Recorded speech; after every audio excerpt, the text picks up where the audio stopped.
Long-term perspective. Kunal Kapoor, Global CEO at Morningstar, joins us right here in the studios. Kunal, morning. Great to have you with us. Thanks right here in again. Mumbai. But tell me, what's the bird's eye long-term view on? Because, you know, while on one end there is the chatter about the economic slowdown, the government's doing its bit, started off with the corporate tax cut slashes, reforms for the real estate segment, disinvestment, and it seems like that's not done. Seems like there's a lot more in the pipeline. Yeah. I mean, so I think the path is good. Yeah. And I mean, it just shows also the amount of work that needs to be done to kind of get to where you need to be. So I think India's done a lot of the right things.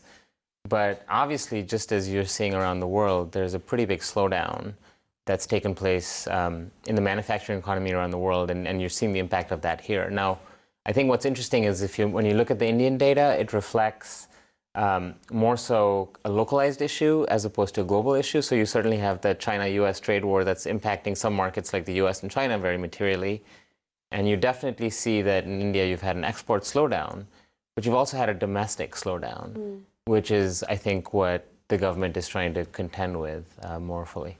So where does India kind of sit when it comes to the map amongst other key global markets currently? We've seen a resumption of fund flows. Is that just on a better environment, on Wall Street post the trade issues having kind of gone into the background and perhaps those markets looking too expensive? Are we still falling behind other emerging markets? Yeah, I mean, I think there's a little bit on both sides. I mean, clearly we're living in a world today where a few headlines tend to drive flows. I think for better or worse, we are definitely seeing that. And, one day there's a trade agreement, the next day there's not one, and that tends to drive a lot of interest. I think with India, the big challenge, if you are a FII, is that while the markets are, at a continued sort of strong pace and have hit highs, the currency has been weak. And so certainly from the perspective of someone who would be in a rupee account, it's gone well. But someone who, let's say, has been in a dollar-based account, it's less well. And so when you think about the Indian markets and other emerging markets, you can't just look at it from the perspective of the actual returns. You have to look at the currency impact as well. And that's certainly been negative, for India off late. Yeah, that it has been. Talking about what's happening in the western part of the world, and just wanted to understand really how the West and East are going to meet. It seems like there is going to be a truce very soon between US and China. Seems like things are headed in the right way, but it's not done till it's done, and till it's signed. A peace accord is signed on the dotted lines. Which way do you think this entire situation is panning out, and whether or not India can really derive benefit if indeed China were to lose? Yeah. Well, your guess is as good as mine, if I have to be candid. But, one way I would think about it is that the trade war has been going on now for a few years. And if you look at whether there have been viable alternatives that have emerged in a meaningful way in the short run, the answer is no. And what I would say that it's been less about a shift from one emerging market to the next. Clearly, there's been some aspect of it. I think the bigger issue is that there's a realignment away from this notion of global trade being a great thing. And you're seeing more and more governments nationalize all over the world and put a focus, including in India, in the US, on trying to do things locally. So I don't know if that's going to mean a willingness to pick up and shift from one market to the next. Has it been the case? In fact, I would venture to suggest that in the short run, you might see more and more attempts to do things closer to home than ever before.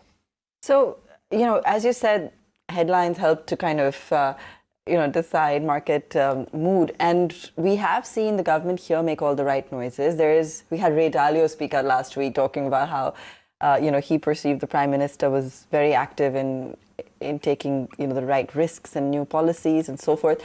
But do you actually see value currently when it comes to, the markets, in terms of you had to pick up something right now? Yeah. The way I would suggest in terms of the Indian market, the way we look at it is I just look to what our analysts are doing right now. And so our analysts, when they put together portfolios today, are undervalued. They are under the benchmark when it comes to Indian exposure. And particularly had been underweight in certain smaller and mid-cap parts of the markets. Now, obviously, those have corrected a little bit, and so our analysts have been indicating that they're adding back a little bit. But certainly, if you look at it from a global perspective, our analysts are not saying that India is particularly favorably positioned from a valuation perspective. Okay. And are there certain themes? I know you don't want to talk sectors particularly, but themes, like in the sense, whether it be consumption, whether it be cyclicals, based on whether or not you feel the slowdown here has been cyclical or far more longer reaching. You know, would there be a certain strategy with which you'd approach India?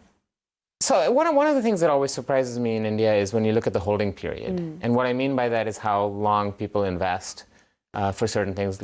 People are constantly trading stocks, trading funds, and that I think is not necessarily the right approach, right? So ultimately, India has a positive aspect of having this demographic dividend that's bringing more people into the workforce, giving them an opportunity to contribute, which if you're a company that's, you know, ultimately dependent on the Indian economy, Indian consumer, in the long run, that should be a positive for you.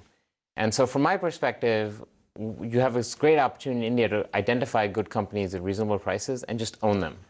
Or identify good mutual funds where you're comfortable with the process, understand what it is, and just own it for a long run. And so that's kind of how I think about investing in India. I think because it has good long-term macroeconomic factors, I would suggest not to get too caught up in the short-run economic factors and just to be disciplined in the way that you approach investing in the markets, because it does work over the long haul to be disciplined in that way. Sure. You know, talking about that, Kunal, it's interesting that you say that, because, you know, some of us in the studio were just chatting about as to how 90s was the beginning of the IT boom. It was when the Infosys, HCL Technologies and Wipros of the world were formed and the world discovered them. You know, then came some of the old economy cyclical names, which really rang the cycle. Then came the consumption boom in the country in the early 20s. And you know, the last 5 years have really seen the financialization theme really come to the fore.